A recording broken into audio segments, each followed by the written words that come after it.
تو بیچ میں اس کے کا ہے، تو کا جو ہے یہ حرف اضافت ہے۔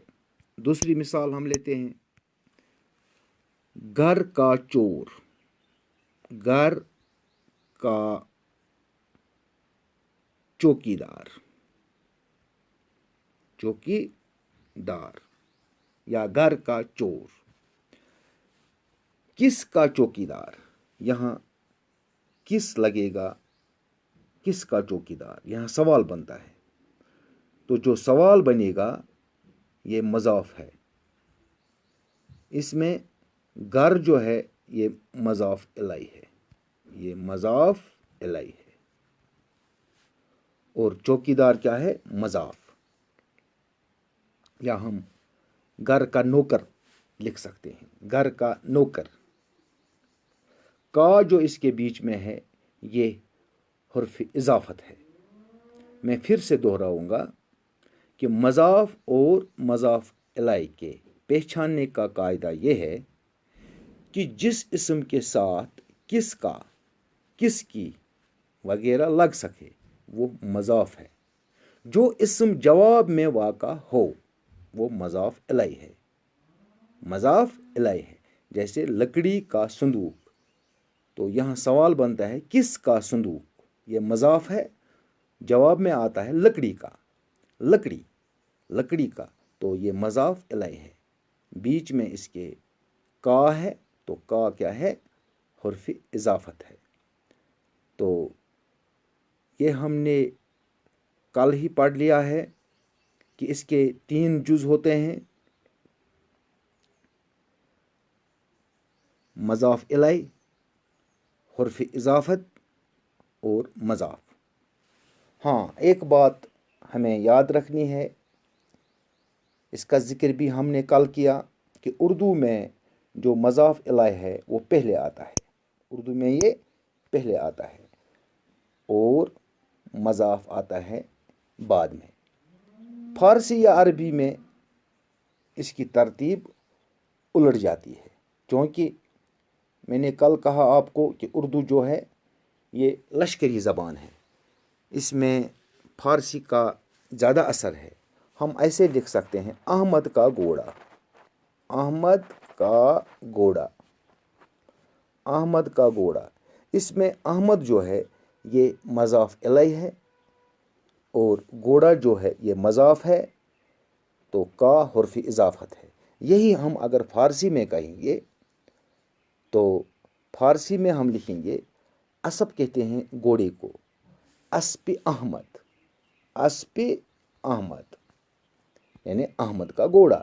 اس میں مضاف الیہ احمد جو ہے وہ بعد میں آیا، اور اسب جو ہے، گھوڑا جو ہے، گھوڑا جو ہے وہ پہلے آیا، یعنی مضاف پہلے آیا۔ اردو میں مضاف بعد میں آتا ہے۔ جیسے دوسری مثال ہم لیتے ہیں، یہاں پر اسلم کا بیٹا، اسلم کا بیٹا، اسلم کا بیٹا۔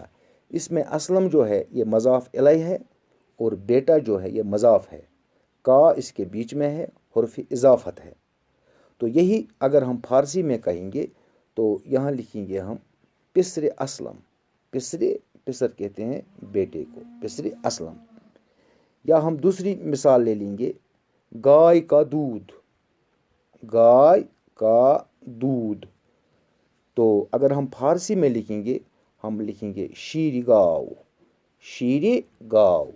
اس میں الٹا ہے، موہن کا گدھا، موہن کا گدھا۔ اس میں موہن جو ہے یہ مضاف الیہ ہے اور گدھا جو ہے یہ مضاف ہے۔ لیکن اگر ہم یہی فارسی میں لکھیں گے، گدھے کو کہتے ہیں خیر موہن، بشیر کا چچا، امِ بشیر۔ تو زیر زبر کی جو کسر ہے اس کو کسر اضافت کہتے ہیں۔ تو پیارے بچوں، آج ہم اس کی جو دوسری قسم ہے وہ پڑھنے جا رہے ہیں، مرکب ناقص کی جو دوسری قسم ہے، مرکب توصیفی، مرکب توصیفی کیا ہوتا ہے؟ تو پیارے بچوں، آپ دیکھو یہاں پر میں نے لکھا ہے مرکب توصیفی وہ مرکب ہے جس میں اسم کے ساتھ ساتھ یا اسم کے ساتھ صفت بھی ہوتی ہے، اس میں اسم کے ساتھ صفت بھی ہوتی ہے۔ اس کے دو جز ہیں، اس کے بھی دو جز ہیں۔ جیسے ابھی ہم نے دیکھا مرکب اضافی میں 3 جز تھے، لیکن مرکب توصیفی میں 2 جز ہوتے ہیں، ایک صفت اور دوسرا ہے موصوف۔ اس کے 2 جز ہوتے ہیں، صفت اور موصوف، یعنی 2 جز۔ صفت میں یہاں لکھوں گا صفت پلس جمع موصوف، صفت جمع موصوف، یا ہم یوں کہہ سکتے ہیں یہ مجموعہ ہوتا ہے صفت اور موصوف کا، صفت اور موصوف کا، یعنی مرکب توصیفی جو ہوتا ہے یہ مجموعہ ہوتا ہے صفت اور موصوف کا۔ تو جس طرح سے اردو میں مضاف الیہ پہلا آتا ہے اور مضاف بعد میں آتا ہے، اسی طرح سے اردو میں پہلے صفت آتا ہے اور بعد میں موصوف۔ موصوف ہم کہتے ہیں جس کی صفت بیان کی جائے، اس کو موصوف کہتے ہیں۔ مثلا میں یہاں لکھوں گا نیک لڑکا یا نیک عورت، تو اس میں نیک جو ہے وہ صفت ہے اور لڑکا یا عورت جو ہے یہ موصوف ہے جس کی صفت بیان کی گئی ہو۔ یا میں یوں کہوں گا ٹھنڈا یا گرم دودھ یا پانی، ٹھنڈا گرم یہ صفت ہیں کس کے؟ پانی کے یا دودھ کے۔ تو اس طرح سے اردو میں صفت پہلے آتا ہے اور موصوف بعد میں۔ اس کے پہچاننے کا بھی طریقہ ہے کہ موصوف کے پہچاننے کا، یعنی جس کی صفت بیان کی جائے، موصوف کے پہچاننے کا طریقہ یہ ہے کہ جس اسم کے ساتھ کیسا، کیسا، کیسے یا کیسی میں سے کوئی ایک لگ سکے اس کو موصوف سمجھو۔ اس کو کیا سمجھو؟ موصوف، یعنی جس کی اگر ہم سوال بنائیں گے جس اسم کے ساتھ کیسا، کیسے، کیسی ان میں سے کوئی بھی لگ سکے تو اس کو موصوف سمجھو، اور جو اسم جواب میں واقع ہو اس کو صفت سمجھو۔ مثلا ہم مثال ایک لیتے ہیں، سبز گاڑی، سبز گاڑی، یہاں کس کا؟ کیسا، کیسے، کیسی، یہاں کیسی گاڑی آئے گا، کیسی گاڑی، یہاں سوال بنتا ہے کیسی گاڑی، کیسی گاڑی۔ تو گاڑی کو ہمیں موصوف سمجھنا ہے، موصوف سمجھنا ہے، اور جو جواب میں کیا ہے؟ سبز، یہ صفت ہے، یہ کیا ہے؟ یہ اس کے پہچاننے کا طریقہ ہے۔ موصوف ہم جس کی صفت بیان کی جائے اسی کو کہتے ہیں۔ یا ہم چالاک کوا، چالاک، چالاک کوا کہیں گے، چالاک کوا، یہاں کوا جو ہے اس کے ساتھ لگ سکتا ہے کیسا کوا، کیسا کوا، چالاک۔ تو یہاں کوا جو ہے یہ موصوف ہے اور چالاک جو ہے یہ صفت ہے۔ تو اس کے بعد ہم اس کی جو دوسری قسم ہے وہ ہے مرکبی۔ ہم دیکھیں گے یہاں میں نے لکھا ہے، اس کے بعد ہے اس کی جو دوسری قسم ہے مرکبی جاری، مرکبی جاری۔ تو پیارے بچوں، مرکب جاری وہ مرکب ہے جس میں بات نامکمل ہو. یہاں میں نے لکھا ہے وہ مرکب ہے جس میں بات نامکمل ہو. اس کے دو جز ہوتے ہیں، حرف جار اور مجرور. حرف جار اور مجرور. اس میں حرف جار ہوتا ہے ایک جز اس کا، اور دوسرا مجرور. اس کو انگریزی میں ہم پریپوزیشن کہتے ہیں. ہم یہاں پر مثال ایک لیتے ہیں. گھر میں،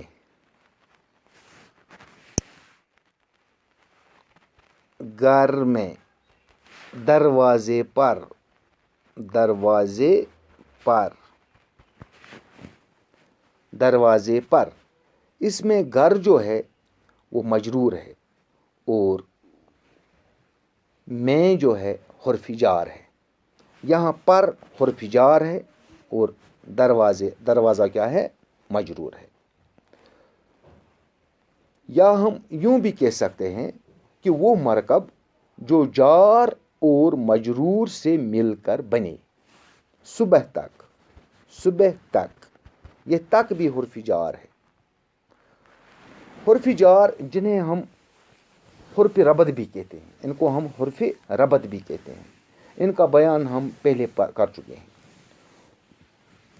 حروف وہ الفاظ ہیں جو تنہا بولنے میں کچھ معنی ظاہر نہیں کرتے ہیں جب تک نہ دوسرے الفاظ کے ساتھ مل کر یہ نہ آئے. جیسے ہم نے پہلے بھی پڑھا ہے کہ حروف کی قسمیں حرف ربط یا حرف جار، حرف عطف، حرف تخصیص، حرف فجائیہ. تو حرف جار وہ حروف ہیں جو کسی اسم کو اسم کے ساتھ یا فعل کو فعل کے ساتھ ربط دیتے ہیں، اور جن اسموں کے بعد حرف ربط یا حرف جار واقع ہوں ان کو مجرور کہتے ہیں. ان کو کیا کہتے ہیں؟ مجرور. تو اگر ہم دیکھیں گے نے، میں، سے، کو، تک، پر، کا، کے، کی، یہ حرف جار ہیں. یہ حرف جار ہیں. تو پیارے بچوں، اس طرح سے ہم نے یہ جو مرکب جاری دیکھا. مرکب جاری کیا ہوتے ہیں؟ اس کے بعد ہم دوسرا دیکھیں گے. اس کی جو قسم ہے وہ ہے مرکب اضافی. مرکب اضافی ہم نے دیکھا، مرکب توصیفی ہم نے دیکھا، مرکب جاری بھی ہم نے دیکھا. اس کے بعد ہم مرکب اشاری دیکھیں گے. یہاں پر آپ دیکھ سکتے ہیں، یہاں میں نے لکھا ہے مرکب اشاری. مرکب اشاری، مرکب اشاری کیا ہوتا ہے؟ جس میں دور یا نزدیک کا اشارہ پایا جائے. جیسے ہم لکھیں گے یہ سکول، وہ درخت، یہ سکول، یہ سکول، وہ درخت، وہ گھوڑا وغیرہ. اس میں یہ جو ہے یہ قریب کا معنی دیتا ہے. یہ قریب کا معنی دیتا ہے، اور وہ جو ہے یہ بعید، اس کو کہتے ہیں بعید، یعنی یا دور کا معنی دیتا ہے. اس کے دو جز ہوتے ہیں. ایک اس میں ہوتا ہے اسم اشارہ، اسم اشارہ، اور جمع اس کا کیا ہوتا ہے؟ مشار الیہ. مشار الیہ یعنی یہ اور وہ اسم اشارہ ہیں، سکول اور گھوڑا یہ مشار الیہ ہے، یعنی جس کی طرف اشارہ کیا جائے اسے ہم مشار الیہ کہتے ہیں۔ تو ہم یہ کہہ سکتے ہیں کہ مرکب اشاری وہ مرکب ہے جو اشارہ اور مشار الیہ سے مل کر بنے۔ مثلاً یہ کتاب، وہ آدمی، وہ عورت، وہ لڑکا۔ تو اس کے بعد ہم جو دوسری قسم دیکھیں گے وہ ہے اس کی مرکب عددی۔ مرکب عددی، مرکب عددی یہاں لکھا ہے، پانچویں قسم ہے مرکب عددی۔ یہ وہ مرکب ہے جو عدد اور معدود سے مل کر بنے، یعنی اس کے جو جز ہیں وہ دو ہیں، اس کے بھی دو جز ہیں، ایک ہے عدد اور دوسرا ہے معدود۔ عدد میں لکھوں گا یہاں، عدد جمع معدود، عدد جمع معدود، اس کے دو جز ہیں۔ مرکب عددی جو ہیں اس کے دو جز ہیں، عدد اور معدود، یا ہم یوں کہہ سکتے ہیں وہ مرکب جو عدد اور معدود سے مل کر بنے۔ مثلاً 5 گھوڑے، 5 گھوڑے، 6 لڑکے، 10 بکریاں۔ مرکب تعدادی یا عددی میں عدد پہلے آتا ہے اور معدود پیچھے یا بعد میں۔